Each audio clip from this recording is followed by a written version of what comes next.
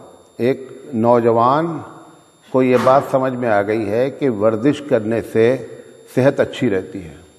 صبح 5 بجے اٹھ کر کے 10 کلومیٹر دوڑتا ہے، لیکن اس کو یہ سمجھ میں نہیں آتا ہے کہ نماز چھوڑ کر ورزش کرنا افضل نہیں ہے۔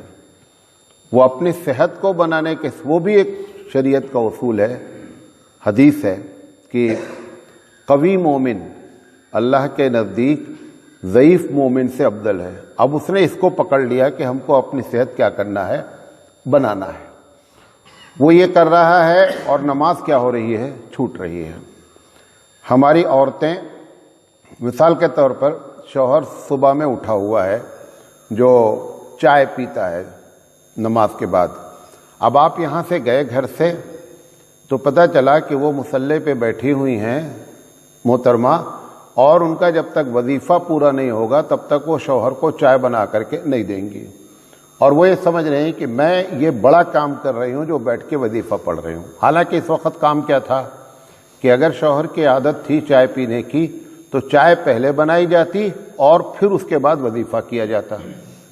یا کبھی کبھی ایسا بھی ہوتا ہے گھر میں چھوٹا بچہ ہے، وہ بچہ رو رہا ہے، یہ نفل پہ نفل پڑھے چلی جا رہی ہیں کہ ہم وہ سمجھ رہے ہیں کہ بچے کا رونا جو ہے اس کو سنبھالنا چھوٹا ثواب ہے، یہ جو نفل ہم اس وقت پڑھ رہے ہیں یہ زیادہ ثواب ہے۔ حالانکہ اس وقت کیا ثواب تھا، نفل روک دی جاتی اور بچے کو روتے ہوئے کو چپ کرا لیا جاتا، اس کا ثواب اس سے زیادہ تھا۔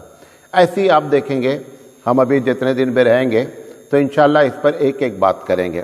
اصل میں یہ ہمارے ایک دوست ہیں، بہت ہی ہمارے قریبی دوست ہیں، افتخار بھائی، انہوں نے ایک مرتبہ کہا کہ لوگ حج کرتے ہیں، حج پر حج کرتے ہیں۔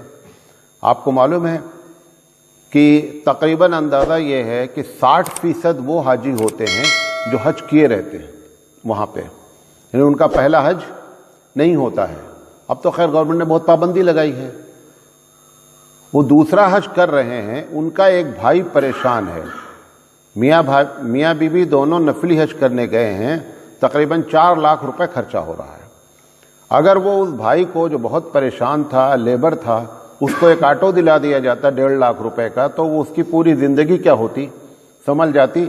لیکن ان کو یہ بات سمجھ میں نہیں آ رہی ہے کہ بھائی کی مدد کرنا اس وقت وہ نفلی حج سے افضل ہے.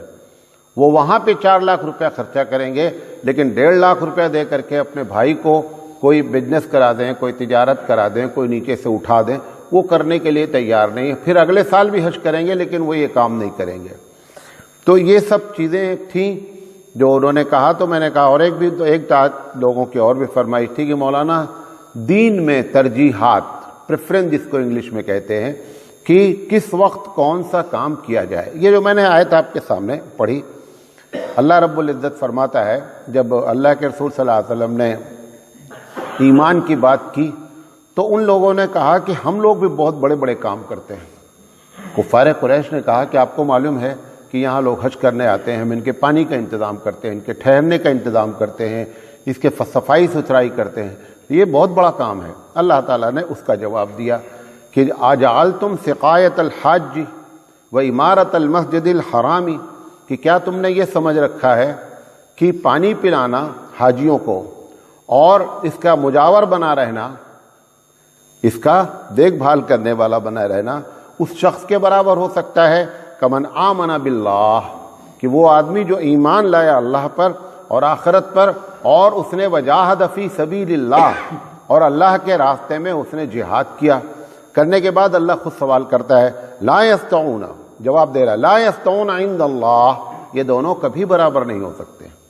تو ان کو کیا غلط فہمی تھی کہ ہم بڑا تیر مار رہے ہیں, اور دوسری جو چیز اس سے افضل تھی اس کو وہ کیا کرتے ہیں, ایک دم جو ہے نیگلیکٹ کرتے رہتے ہیں, اس کی طرف توجہ نہیں دیتے. جیسے میں نے آپ کو مثالیں دی, یہ تو ابھی ہم نے اس کو چھیڑا ہے, تو یہ ایک ایک چیز پر ہم بات کریں گے, ایک ایک چیز پر. کسان کے لحاظ سے بات کریں گے, تاجر کے لحاظ سے بات کریں گے, ایک طالب علم کے لحاظ سے بات کریں گے, ایک مولوی کے لحاظ سے بات کریں گے. کبھی کبھی آپ مسجد میں آتے ہیں, مسجد میں آنے کے بعد سب سے افضل عمل کیا ہے, 2 رکعت تحیۃ المسجد پڑھنا. وہ آ کر کے سمجھتا ہے نہیں, قرآن کی تلاوت جو ہے وہ بہت افضل. قرآن کی تلاوت اپنی جگہ افضل ہے, اس میں کوئی دو رائے نہیں ہے. لیکن اس وقت کیا افضل تھا داخل ہوتے ہی, کہ پہلے 2 رکعت پڑھی جائے اور پھر جو ہے وہ تلاوت کی جائے. تو اس بنیاد پر یہ تقریر کی جا رہی ہے. تو یہ بہت اہمیت کی تقریر ہے, اس کو آپ سنیں گے, سمجھیں گے, تو اپنی زندگی میں ہم کیا کریں گے, صحیح بات کی طرف راغب ہوں گے. لیکن اس میں ایک نقصان بھی ہے, اس تقریر سے ایک غلط معنی بھی نکالا جا سکتا ہے. مثال کے طور پر میں نے مثال دی کہ بچہ رو رہا ہے تو بچے کو چپ کرانا اس وقت مصلی پر جو آپ بیٹھ کر وظیفہ کرنی اس سے افضل ہے. اس کے دماغ میں اب دوسری بات جو آ سکتی وہ یہ آ سکتی ہے کہ اب وظیفہ مستقل چھوڑ دے اور بچے کو چپ کرانے لگے. یہ بھی میں نہیں کہنا چاہ رہا ہوں, یہ غلط فہمی بھی نہیں پیدا ہونی چاہیے. میں نے کہا کہ فجر کی نماز نہیں پڑھ رہا ہے اور ورزش کر رہا ہے, اب اس نے سوچا ہے کہ نہیں فجر کی نماز پڑھیں گے ورزش نہیں کریں گے. میں یہ بھی نہیں کہنا چاہ رہا ہوں. ترتیب صحیح کیا کرنا ہے, بنانا ہے کہ کس وقت کون سا کام ہمارے اللہ کے نزدیک, کیونکہ ایسی جو تقریریں ہوتی ہیں نا تو اس کے نتائج ایسے بھی لوگ اس کے مخالف مفہوم نکال کر کے, اس کا اپوزٹ معنی نکال کر کے غلط فہمی میں بھی کیا ہوتے ہیں, مبتلا ہو جاتے ہیں. تو یہ ہماری تقریر کا خدا کے واسطے معنی نہیں نکالا جائے. دونوں کو ہم اپنی جگہ رکھیں گے اور دونوں کی اپنی جگہ اہمیت ہوگی. تو بنیادی طور پہ دیکھا جائے کہ کون سا کام کس وقت کرنا افضل ہے. پہلی چیز, کون سا کام کس وقت کرنا مفضول ہے, یعنی افضل کے مقابلے میں ہے. کون سا کس کام کس وقت پر کرنا افضل ہے. جیسے میں نے مثال دیا کہ آپ مسجد میں داخل ہوئے تو تحیۃ المسجد افضل ہے. اب آپ انہیں معنی نکال لیں کہ نہیں تحیۃ المسجد افضل ہے, قرآن کی تلاوت کی اہمیت نہیں ہے. یہ معنی نہیں نکالیں خدا کے واسطے. اچھا, کبھی کبھی کیا ہوتا ہے کہ کسی کام کو کسی وقت پر کرنا افضل ہوتا ہے, بعد میں وہ افضل نہیں ہوتا. ایک کسان ہے, اس کو دھان میں سڑاؤ مارنا ہے, خوب تیز بارش ہوئی ہے، اس کا کون سا وقت ہے؟ اگر آپ کا بلور کھیت ہے اور آپ اگر کاہل ہوں گے اور دوسرے دن جا کر ماریں گے تو پانی موجود نہیں رہے گا۔ آپ بھی سمجھتے ہیں سارا کام چھوڑ کر کے اب کیا کرنا ہے کہ جانا تھا بازار، لیکن بازار جانا آپ نے روک دیا، دوسرے کام تھے آپ نے وہ روک دیا، نہیں بھیا پہلے سڑاؤ مار لیا جائے، پہلے جا کر کے جوت لیا جائے۔ کرتے ہیں آپ، لیکن جہاں آپ کا مفاد ہوتا ہے وہاں کرتے ہیں، جہاں دین کا مفاد ہوتا ہے وہاں ہم اس بات کو کیا کرتے ہیں، بھول جاتے ہیں۔ تو اس طریقے سے کبھی کبھی کیا ہوتا ہے کہ کوئی کام انفرادی طور پر اچھا ہوتا ہے، اجتماعی شکل میں اچھا نہیں ہوتا ہے، کبھی کبھی اجتماعی شکل میں اچھا ہوتا ہے، انفرادی شکل میں اچھا نہیں ہوتا ہے۔ وہ ساری باتیں ہم انشاءاللہ مثال دے کر سمجھانے کی کوشش کریں گے۔ مثال کے طور پر یہ مسجد بنی ہوئی ہے، ٹھیک ٹھاک ہے، بنی ہوئی ہے۔ اب میرے پاس پیسے ہیں یا گاؤں والے کہہ رہے ہیں کہ مولانا صاحب ایسا کرو کہ یہ مسجد کا فرش توڑوا کر کے اچھا سا فرش لگوا دو، چلو ہم سب لوگ مل کر چندہ کرتے ہیں۔ اب دیکھنے میں کام کتنا اچھا ہے، یہ اچھا کام نہیں ہے۔ آپ اس مسجد چلے جائیے گاؤں میں جہاں پہ فرش ہی ٹوٹا ہوا ہے، یہ پیسہ آپ کے پاس جو ہے، جو آپ اپنے فرش کو توڑوا کر کے اور سنگ مرمر لگانا چاہتے ہیں، یہ پیسہ نکال کر کے آپ اس مسجد میں لگا دیے جن کے پاس فرش ہی نہیں موجود ہے۔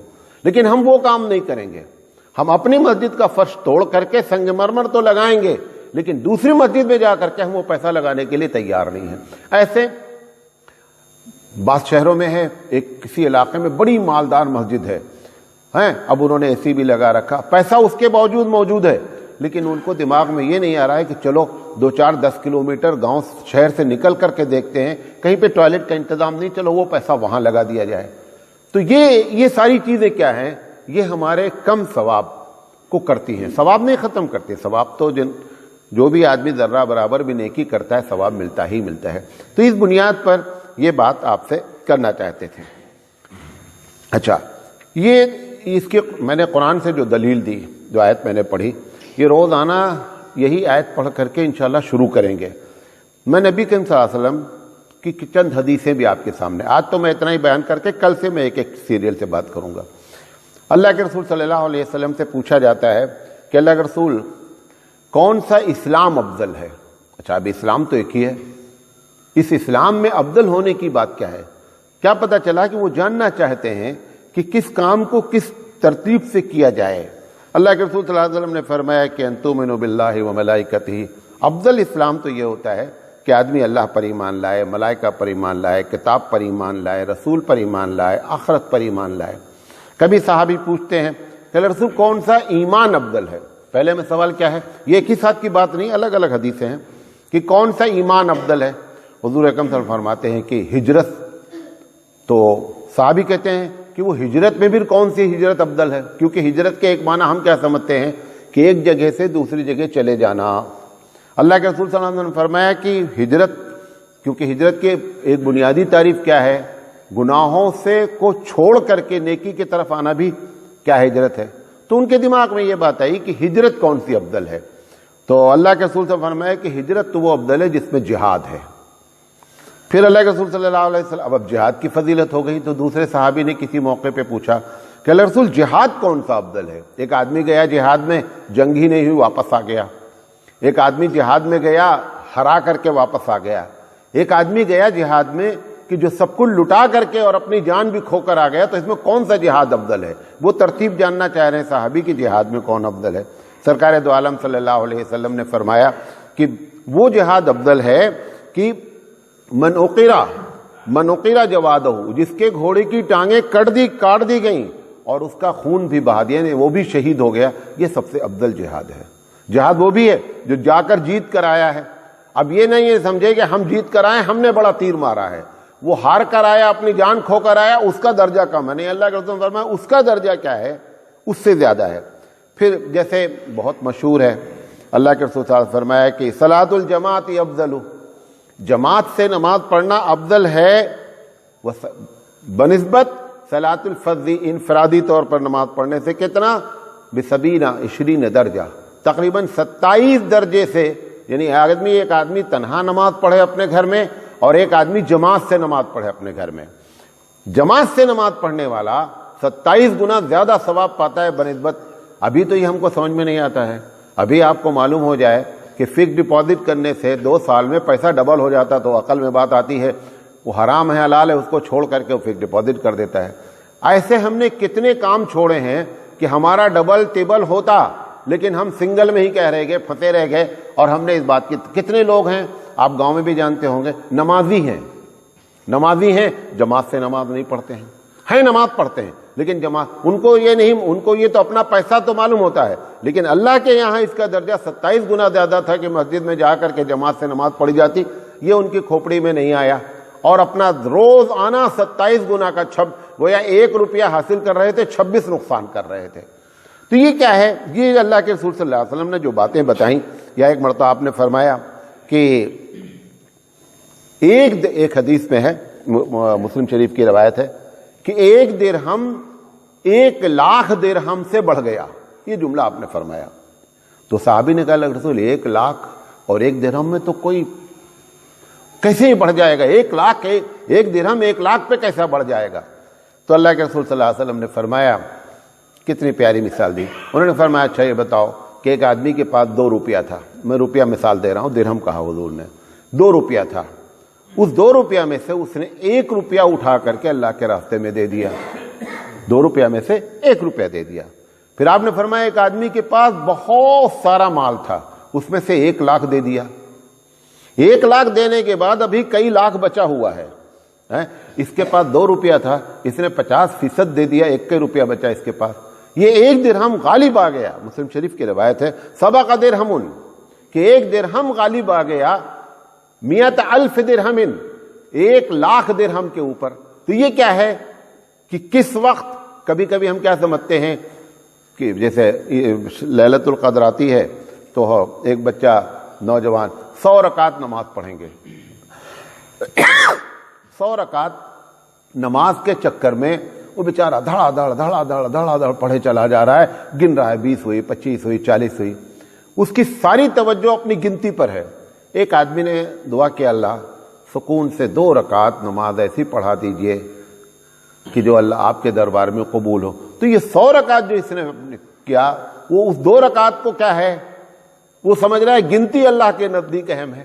حالانکہ اللہ کے نزدیک کیا اہم ہے کہ اللہ کی رضا تلاش کی جائے, بھلے ایک سجدے میں مل جائے, 2 رکعت پہ مل جائے, اور 1,000 رکعت پڑھی جائے اور اس میں نہ ملے تو اس کا کوئی فائدہ نہیں ہے. تو اللہ کے رسول صلی اللہ علیہ وسلم نے جو فرمایا, اور یہ جو روایت میں درہم والی بتائی, بعض لوگوں نے کہا کہ نہیں نسائی کے نہیں, نسائی کی روایت ہے, مسلم کی نہیں. بہرحال جیسے اللہ کے رسول فرمایا کہ ایک دن پہرا دینا, 1 دن مجاہدین کی جہاں پہ ٹھہرے ہوئے ہیں رات میں آرام کریں گے, دشمن حملہ نہ کر دے تو ایک آدمی پہرا دے رہا ہے کہ تاکہ ہمارے مجاہدین کیا ہیں محفوظ رہیں. اللہ کے رسول نے فرمایا کہ 1 رات کا پہرا دینا خیر من صیام دہر. مسلم اور احمد کہہ رہے ہیں کہ زندگی بھر روزہ رکھے, فرض روزے کی بات نہیں کر رہا ہوں, زندگی بھر نفلی روزہ رکھے تو اس 1 رات جو کھڑا ہو کر پہرا دیا ہے اس کے برابر زندگی بھر کا روزہ اس کا نہیں ہو سکتا ہے. یہ نہیں جا رہا ہے پہرا دینے, کیوں؟ یہ سمجھ رہا ہے میں روزہ رکھ رہا ہوں, یہ بڑا کام کر رہا ہوں. اللہ کے رسول صلی اللہ علیہ وسلم ترتیب, جسے بعض چیزیں کیا ہیں ہم کو ترتیب معلوم ہی نہیں ہوگی جب تک سرکار دو عالم نہیں بتائیں گے, وہ بھی ہم کو جاننا بہت ضروری ہے. کبھی کبھی ہماری عقل کے لحاظ سے, جیسے میں نے بچے والی مثال دیا, جیسے میں نے تحیۃ المسجد والی مثال دی, تو کبھی عقلی لحاظ سے, کیوں؟ کیونکہ اللہ ہی بہتر جانتا ہے کہ کس کام میں کتنا ثواب ہے. تو جہاں پر ایسا لوگوں کو نہیں معلوم ہو سکتا ہے وہاں رسول اکرم صلی اللہ علیہ وسلم نے اس کی کیا ہے خود تشریح فرما دیا ہے. اسی طریقے سے بہت سے لوگ برے کام کرتے ہیں, برے کام میں بھی ترتیب ہے. یہ مطلب نہیں کہہ رہا ہوں کہ اچھا ایک برا کام چھوڑ کر دوسرا کر لو, یہ میں نہیں کہہ رہا ہوں. جیسے اللہ کے رسول صلی اللہ علیہ وسلم نے فرمایا کہ درہم ربن, 1 درہم سود کا, یعنی 1 روپیہ سود کا, یاکلہ الرجل, جو آدمی کھاتا ہے, وہ یعلم, اس حال میں کہ وہ جان رہا ہے یہ انٹرسٹ کا پیسہ ہے, یہ سود کا پیسہ ہے. آپ نے فرمایا اشد من 36 زنا, آپ نے فرمایا کہ 36 مرتبہ زنا کرنے سے بڑا گناہ کیا اس نے. اچھا اب آپ نے سوچا اچھا چلو سود نہیں کھائیں گے زنا کر لیں گے, یہ مطلب نہیں کہنا چاہ رہے ہیں, یہ ایک سمجھانے کا طریقہ ہے کہ 36 گناہ کا جتنا 36 زنا کا جتنا گناہ ہو رہا ہے اتنا 1 روپیہ بندہ سود کا جب کھاتا ہے تو گناہ. سود کی شکل صرف ایسے نہیں ہوتی ہے, آپ کے یہاں بھی سود کی شکل ہوتی ہے. آپ گاؤں والے کتنے لوگ ہیں جنہوں نے گروی لے رکھا ہے زمین, ایک زمین گروی لے رکھی ہے کہ 10,000 روپے میں بھیا ہمارا کھیت رکھ لو, وہ 10,000 روپے اس نے لے لیا. جب تک وہ 10,000 روپے اس کو واپس نہیں کرے گا تب تک وہ کھیت چھوڑے گا نہیں. یہ جو کھیت میں فائدہ کما رہا ہے 10 سال تک, یہ 1 روپے کے نہیں, یہ تو کروڑوں روپے کھا گیا. یہ تو ہزاروں زنا سے زیادہ بڑا گناہ کر بیٹھا. لیکن اس کو بیچارے کو یا تو پتہ نہیں ہے, اور اگر پتہ ہے تو اپنا مفاد وابستہ ہے. میں نے ایک صاحب سے بتایا, اسی گاؤں وہیں کے ہبلی کے قریب کے تھے گاؤں کے, انہوں نے اسی دن جا کر کے اس سے کہا کہ بھائی اپنا کھیت لے جاؤ, ہم جتنے دن کر چکے ہیں اور معاف کر دو مجھے, میں اپنے اللہ سے بھی توبہ کرتا ہوں, کیونکہ اتنا بڑا گناہ ہے کہ 1 روپیہ سود کا جو ہے وہ 36 زنا سے بھی بڑا گناہ ہے, لہذا میں اس کام کو نہیں کرنا چاہتا. تو یہ چیزیں کیا ہیں, برے اعمال بھی ہیں. جیسے نبی کریم صلی اللہ علیہ وسلم نے فرمایا کہ سب سے بدترین چوری یہ ہے, آپ سمجھتے ہیں کسی کا پیسہ لوٹ لیا, وہ بھی چوری ہے. حضور نے فرمایا کہ سب سے بدترین چوری وہ ہے جو نماز میں چوری کرتا ہے. صحابہ نے پوچھا نماز کی چوری کیا ہے؟ آپ نے فرمایا کہ رکوع ٹھیک سے نہ کرنا, سجدہ ٹھیک سے نہ کرنا سب سے بڑی چوری ہے. اب دیکھیں کتنے لوگ ہیں بیچارے پوری زندگی نماز پڑھ رہے ہیں, کھٹاکھٹ کھٹاکھٹ کھٹاکھٹ پڑھ رہے ہیں, ان کو یہ معلوم ہی نہیں ہے کہ یہ اس چوری سے زیادہ بڑی چوری ہے. یہ بس کو نہ بتایا گیا ہے اور نہ اس کے دماغ میں آئی بات. لہذا یہ باتیں جو ہے میں آپ کے سجدے حضور نے فرمایا کہ سب سے بخیل کون ہے؟ آپ کیا سمجھتے ہیں جو چائے نہ پلائے وہ بخیل ہے, جو خرچہ نہ کرے وہ بخیل ہے؟ حضور نے فرمایا کہ سب سے بڑا بخیل تو وہ ہے جو مسلمان کو دیکھ کر سلام نہیں کرتا, وہ سب سے بڑا بخیل ہے. اب پتہ یہ چلا کہ چائے پلانے والے کو ہم بخیل سمجھ رہے ہیں, حضرت مولانا صاحب سلام نہیں کر رہے ہیں, یہ بخیل ہی نہیں, یہ تو بہت اڑاتے ہیں مولانا صاحب. مولانا صاحب اللہ کے نزدیک بڑے بخیل ہیں اس سے جو چائے نہیں پلا رہا ہے. ہم چائے پلا کر کے اپنے آپ کو سمجھ رہے سخی ہے, اور رسول اکرم صلی اللہ علیہ وسلم کی نگاہ میں کون سخی ہے؟ جو مسلمان کو دیکھ کر کے سلام نہیں کرتا وہ بخیل, اور کرے تو وہ سخی. تو اس لیے جو ہے یہ باتیں آپ کے سامنے رکھنا چاہتے ہیں. اللہ تعالیٰ سے ہے آپ بھی دعا کریں, ہم بھی دعا کریں کہ ہم آپ کو صحیح بات سمجھا سکیں اور خود بھی سمجھ سکیں اور عمل کی توفیق عطا فرمائے. وآخر دعوانا الحمدللہ.